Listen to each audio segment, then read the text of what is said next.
What's up guys? In today's Tech Gear Talk, we're going to check out the Canon EOS Rebel SL2, which outside of North America is known as the 200D. I want to talk about why I think it's such a great camera for both video and photography, and definitely if you're trying to create content for YouTube or even just for your small business, this is an excellent choice. One of the things that makes this camera so popular is that it's so light and portable.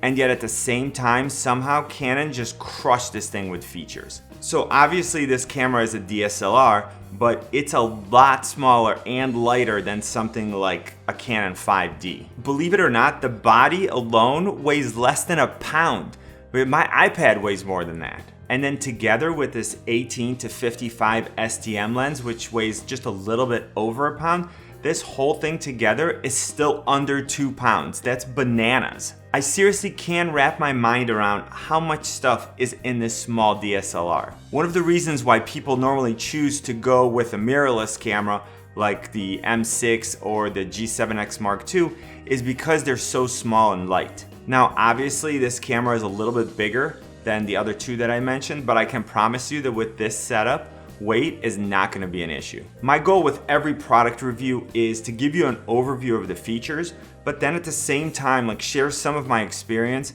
with actually using the product. And so really how those features relate to real life use. So if you find this video helpful, let me know by giving it a like, maybe leaving me a comment, and then hit the subscribe and notification buttons for more cameras and tech reviews. I'm gonna get into the details of some of the features of this camera in a minute, but I wanna start out by just highlighting some features that I think are important for everyone to know. So the SL2 has a 24.2 megapixel APS-C CMOS sensor, and it uses Canon's Dual Pixel autofocus for video, which if you haven't seen, it's absolutely killer. It uses the Digic 7 processor, which improves performance and overall image quality. It has a 3-inch fully articulating touchscreen LCD and can shoot video at up to 1080p at 60 frames per second. Now, a big feature of this camera that I really love for video, especially at this price point, is that it has an external mic input. And that lets you actually use a better microphone than the one that comes with this camera. The SL2 has Wi-Fi with NFC and Bluetooth, so you can connect it to the Canon Camera Connect app and then easily move images between the camera and a mobile device. Again, I just want to say that I'm super impressed with how much Canon was able to put in such a small package.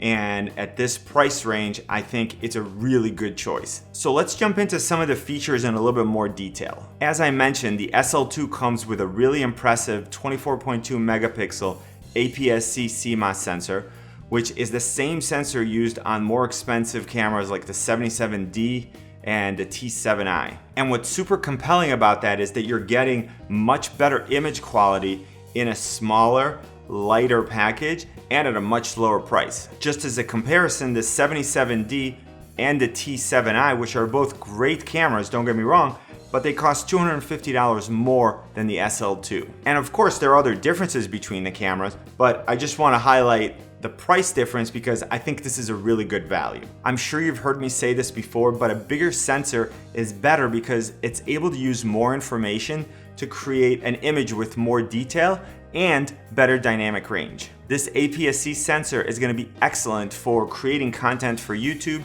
or even if you're just a hobbyist. It's going to give you really nice and crisp video.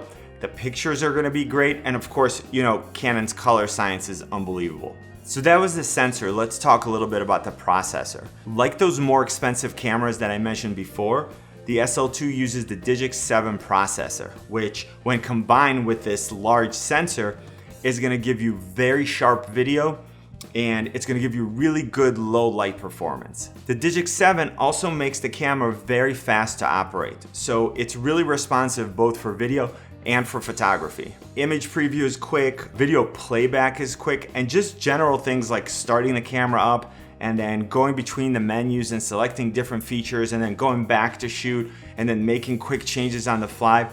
All of that stuff is really fast because of this faster processor. Now for photography, the Digic 7 allows the SL2 to shoot 6 frames per second continuously, and that's both in JPEG and RAW, which is pretty crazy. So here I'll just give you an example. I'm just gonna get focus on something and then hold the shutter down.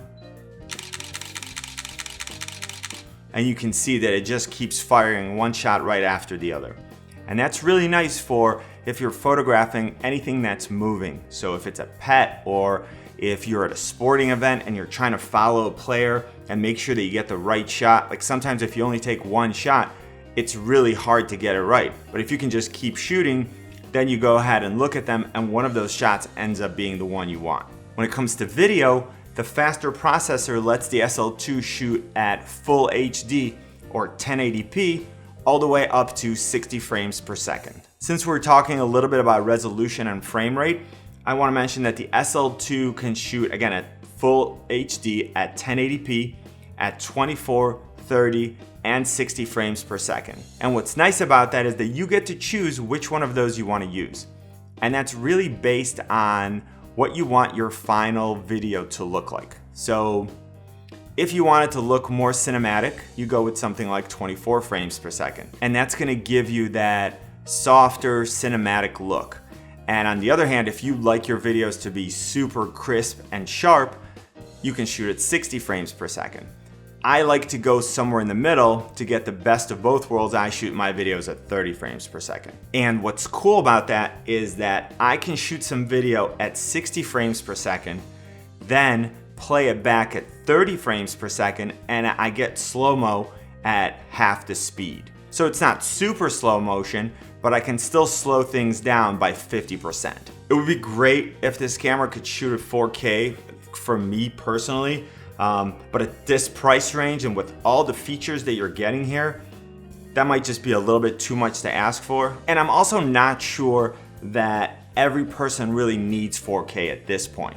Not too many people have 4K monitors, and a lot of people don't have computers that are powerful enough to easily edit 4K video anyways.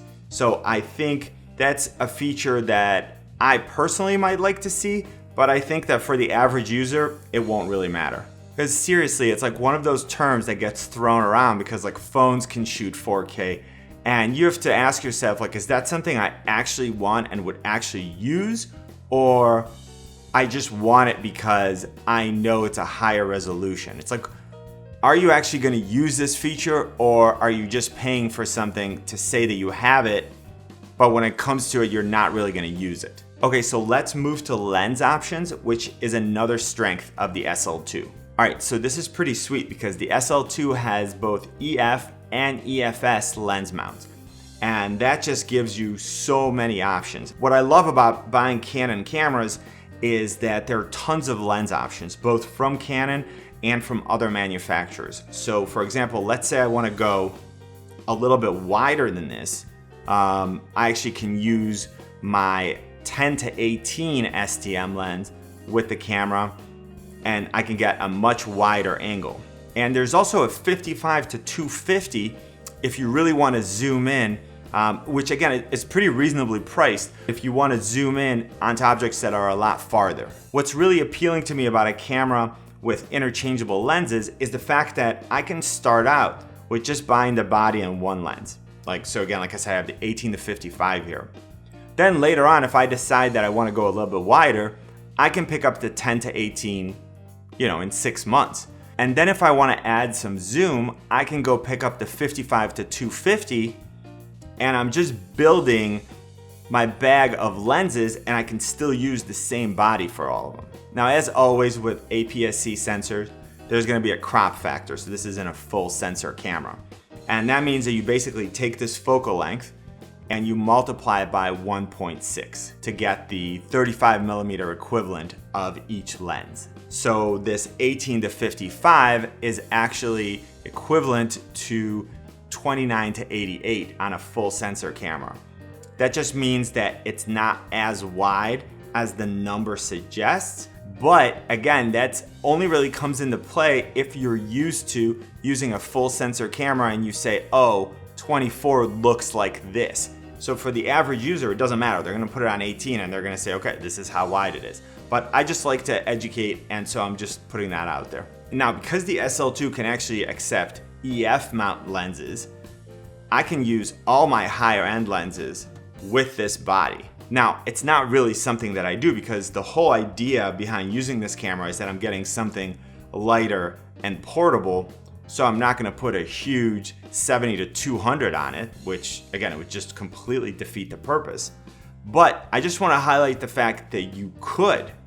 So it's not a limitation of the camera, it's more of a user experience choice, but this is a pretty powerful body that I can use with all my higher end Canon lenses. Okay, next I want to talk about another major strength of this camera, which is continuous autofocus during video. Now this is something that I wouldn't overlook if I was buying a camera for video.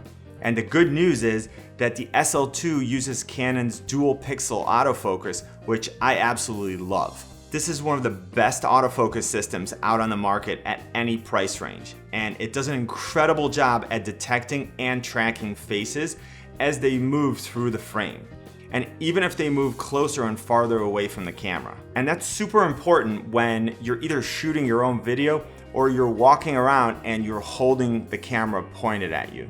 So if you think about it, when you're sitting down in this type of setting, you could actually mount the camera and then set your focus manually and then lock it, and it will stay, and it will give you a nice sharp image. And there are advantages to that. But when you're moving around, or if you just hold up the camera and it faces you, you want the camera to do all the work for you. So like right now, I know that I don't have to worry about it. I know that the camera detected my face. I can't even see the screen from behind, you can, but I know the camera detected my face, and I know that even if I move closer and farther from the camera, it's always gonna be in focus. And as I mentioned, especially when you're walking around holding the camera facing you, you don't always keep it the same distance. So this arm gets tired, you end up switching it to this arm, and then it's a little bit farther away from you, or you've got it on a little tripod and that you're holding and it's even a little further. So it's nice to know that the camera is gonna take care of it for you. It's gonna detect your face and it's gonna automatically shift that focus. Because I think a lot of people don't realize how much those small movements really affect focus, especially when the camera is so close to you. So again, the dual pixel autofocus just crushes this. Like, you can literally just completely forget about whether your video is gonna be in focus. Just turn the camera on, it's gonna detect your face, and then if you're actually behind the camera and you're shooting someone else, you can actually see it on the back on the LCD screen, and it's so cool to just see it automatically follow the person. It's such a great feature. One last time, for creating video, I think continuous autofocus is definitely a feature that you're going to want. Another thing that I can do is actually click on different items on the screen, and then I can easily change the focus point. So I can get a really cool transition where my video, I talk about one thing and then I want to shift the viewer's attention to something else. I can easily bring that into focus. And there's no need to pull focus. I'm not messing around with the focus ring over here. I just click on the screen and that object comes into focus, and then when I want something else to be in focus, I can just go ahead and click on it. And what's really important about this is that the SL2 very rarely hunts for focus. And what I mean by that is, I'm not sure, have you ever seen a video and it looks like the camera comes in and out of focus? So it's looking for what to focus on, but it's not really sure, so it shifts focus between different planes in the video. And that's super distracting as a viewer, and is not something that I've experienced with Canon's Dual Pixel autofocus. Now for photography, you could still use the Dual Pixel autofocus system if you want to frame your shot using the LCD screen. So you can just click on anything, get focus, and then take the picture. And then your other option is if you're going to use the viewfinder, then there is a 9-point focus system built into the camera. So you can actually tell it using this little joystick where on the screen you have 9 options to select from, and you can say, I want the focus to be over here. You can put that over your subject and they're going to be in focus, and they don't necessarily have to be in the middle of your frame in order to be in focus. So that's a really nice feature. I use that a lot because when I take pictures, if I want to use the rule of thirds, and so I'll just go into this really quickly. There are times where you don't want your subject to be in the middle. You want it to be either on the left third line or the right third line, top or bottom as far as their eyes are concerned or where they are. So what's cool about this is I can actually tell the camera focus on the left side of the screen at this particular point. And then I can just frame my image and take a picture without, if it's a camera that can't do that, it can only focus on the center of the screen, what I'd have to do is get focus of my subject, hold this button down, then move the camera a little bit so I can frame it how I want, and then press it all the way in. And that will take the picture. And that's fine for one picture, but if I want to take 5 pictures of the subject to get a certain expression, I don't want to have to keep going back and forth. It's nice to be able to tell the camera, focus over here on this side, right in the middle, frame my picture, and just boom, boom, boom, boom, boom, just continue to shoot, and I get it framed exactly how I want with exactly what I want in focus. Another strong point of the SL2 is that it has a 3.5mm external mic input. And that's a great feature if you want higher production value, because it lets you attach an external microphone and then get much better and more professional audio than you would from just the microphone that's built into the camera. So I can easily mount an external shotgun mic right on the hot shoe here at the top, and that's it. I just mount it up here, plug it in, and I'm good to go. And that's a great setup for if I'm vlogging, if I'm shooting talking head video in general, or any time where I want to pick up more directional sound rather than using the omnidirectional microphone that's on the camera. So because the shotgun microphone is pointed at the subject, it's going to pick up what they're saying a lot more than the ambient noise in the room. Whereas an omnidirectional microphone, like what's built into every camera, will pick up sound from everywhere equally. So that's going to pick up some distracting background noise as much as it picks up the actual subject's voice. You also have the option of plugging in a lavalier microphone and then clipping it to yourself, as long as you don't mind being tethered to the actual camera. Or you can step it up if that's in your budget and get a wireless lavalier. So for example, I use my Sennheiser AVX with an XLR to 3.5mm adapter connected to the camera, and then I can put the lav mic on me, and then I'm not even connected to the camera in any way. So I get perfect audio regardless of where the camera is in relation to me. I can step away from it, or I can be really close to it, and the distance between me and the microphone doesn't change, so the audio remains the same. Well, what's pretty sweet about that is now I can switch between different types of shots very quickly. So the Dual Pixel autofocus is going to keep me in focus, and the microphone is going to stay right on me, so I don't have to worry about focus, and I don't have to worry about audio. And that's what I like to do. I like to remove as much friction as possible from the production process. All right, so let's talk a little bit more about the size, weight, and build quality. So I already mentioned that the camera body itself weighs less than a pound. And go pick up something that weighs a pound and then process the fact that this camera weighs less than that. Look, that's crazy. And as I mentioned, even with the 18 to 55 STM lens, this whole setup still weighs less than 2 pounds. Now the body itself is made entirely of composite material, but it doesn't really feel cheap. And this grip is super deep, and there's rubber all over it, so it fits very securely in my hand. And there's also another strip of that same material on the thumb grip. So it looks like Canon made sure that, the major contact points with the camera offer a good grip. Another strong feature of the SL2 is this fully articulating screen, which is an absolute must for vloggers, for YouTubers, and it's just an all-around nice feature to have, even if that's not what you're doing with the camera. So basically, if you're behind the camera, right, so the screen will be like this to start with. You can just flip it and then lock it back in place. So it's not sticking out, it's right where it is. But when you're traveling or packing this camera away, you can turn it back around, and now it's protected and it's not gonna get scratched by anything. Now on the other hand, if you're actually in front of the camera, you can bring it out, flip it, and then when you hold it up, I can actually see myself. The screen obviously is facing me. So that's something that I love to have for all my content creation. Now there are other cool orientations of the screen. So if I'm doing something like an overhead shot, I can actually point it at me like this and then hold it, and then I can see exactly what the camera is gonna see. And at the same time, if I'm photographing something where I have to hold this camera above some people that are in front of me, I can have the screen pointed down, hold the camera up in the air, I mean really high, and look up, and I can still see exactly what's going on and just continue to shoot.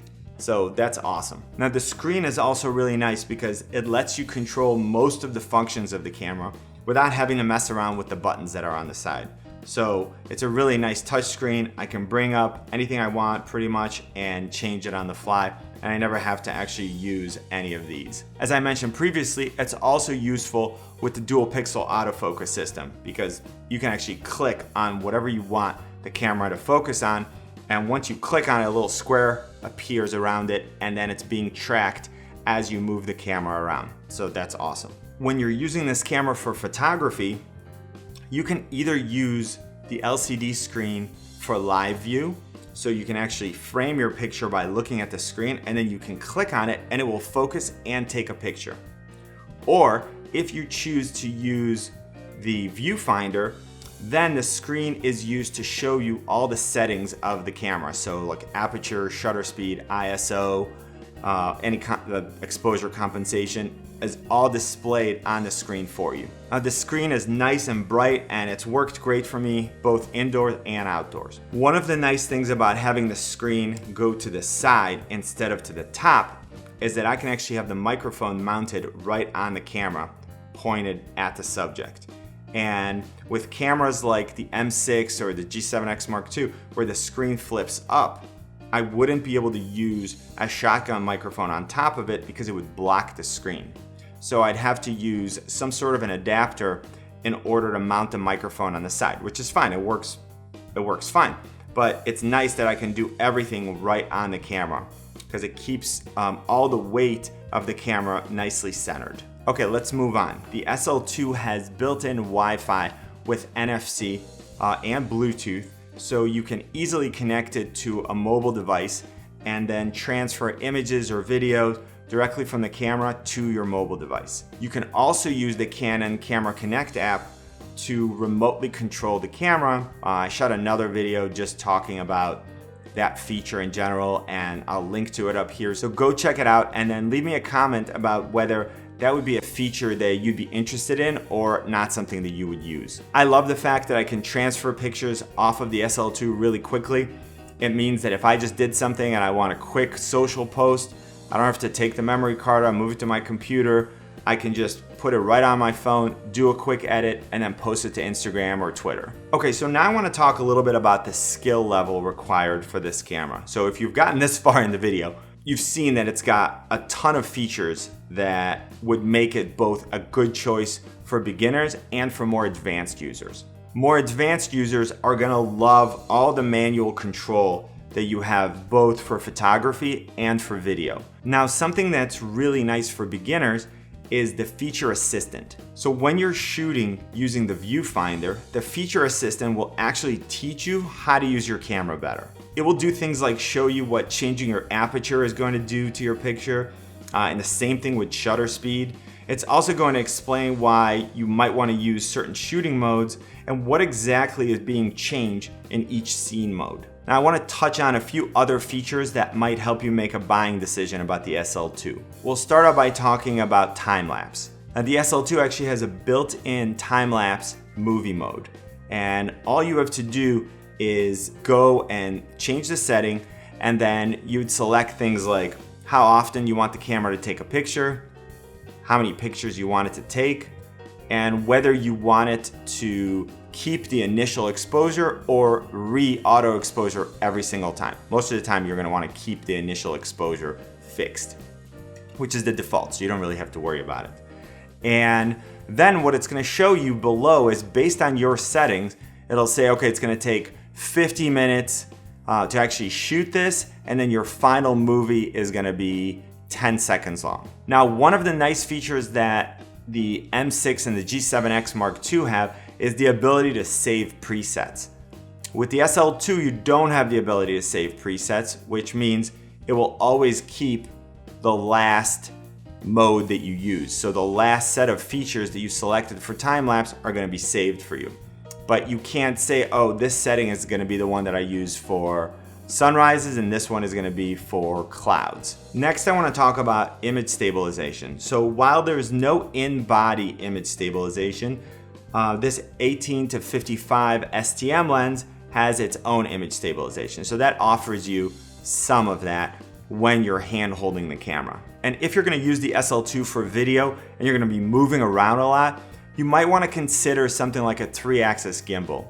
And what I'll do is I'll put some links in the description to a few models at different price points that I think would be a good match with the SL2. And then finally, for photography, the SL2 has a built-in flash right up here. So there's a little button over here, just click on it, the flash pops, and that's all you need to do.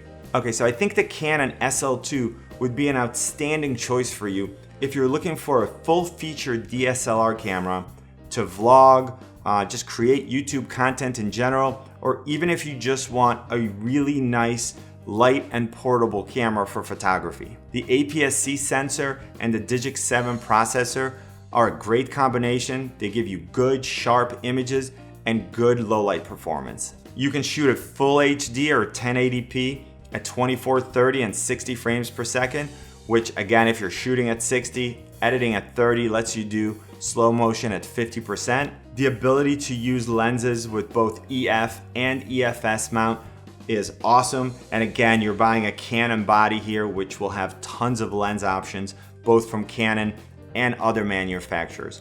And again, the fact that the lens is interchangeable lets you start out with one lens if that's all you can afford at this time, and then build a larger kit as you get some more funds. The Dual Pixel autofocus is unbelievable. It's fast, it's reliable, and it's able to track objects through the frame. It's just perfect for anyone that wants to shoot video. I love the fact that there's a 3.5mm mic input, which lets me connect an external microphone so I can get better audio without having to record it separately and then sync it later on in post. The articulating screen is awesome. We already talked about all the different orientations and ways that you can use it. And again, it's perfect for someone who's gonna be in front of the camera shooting alone so they can make sure that they're framed correctly and that everything is in focus. The size and then particularly the weight is gonna be a huge plus for vloggers, for YouTube creators, or for anyone that likes to travel with their camera. It's crazy light and at the same time has nice build quality and a very secure grip. You have both Wi-Fi and Bluetooth options for connecting the camera to mobile devices, and you can even use that to remotely control the camera. There's tons of features in the SL2 that advanced users are gonna really appreciate, and at the same time, the feature assistant is a great option that beginners are really gonna love. The body alone sells for $499 right now, and then even with this 18 to 55, it's only $599. And that's a great deal because the lens on its own is $249. So you're essentially saving $150 if you buy the kit. I'll put links in the description to everything that I talked about so you can easily find it. And those links will automatically be updated with any discounts or specials that come up, so you know you're always getting the best price. I hope this video gave you a good overview of the Canon SL2. If it did, let me know by leaving a comment, giving it a like, tweet it, share it, and then hit the subscribe and notification buttons for more camera and tech reviews. You can always find me on Instagram, Twitter, and Facebook at Tech Gear Talk. Good luck and see you soon.